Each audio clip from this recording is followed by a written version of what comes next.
The latest economic growth figures have just this second been published. So let's cross live to the city straight away and join Ian King, who's there for us. So, Ian, these are the growth figures for the month of February, aren't they? So what do they tell us?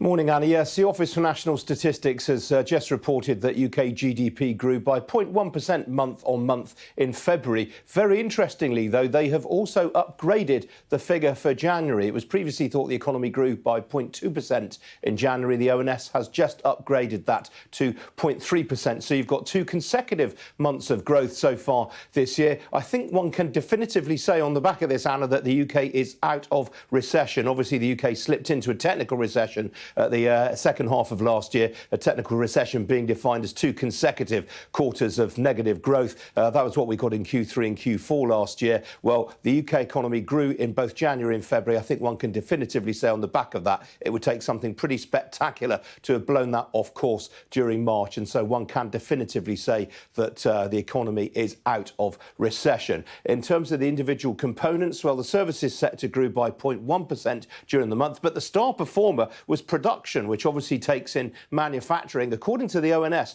that grew by 1.1% during the month. A slight surprise in some quarters because it was actually quite a warm month in terms of temperatures, and so energy production was actually expected to be lower during the month. So a very, very strong showing indeed from the manufacturing sector, and that actually tallies with what we've had from some of the industry survey data out. For example, new car registrations have shown to be particularly strong during the month of February. The one slight blemish, the construction sector saw a contraction of 1.9% during the month. Again, that is slightly surprising given some of the anecdotal evidence that's been coming out from the industry lately. We know that house building has been relatively robust during the first couple of months of the year. But on the whole, I think this is a pretty positive development. Certainly, the government will see it as a very positive development. I think one can definitively say on the back of these numbers, the UK is out of recession.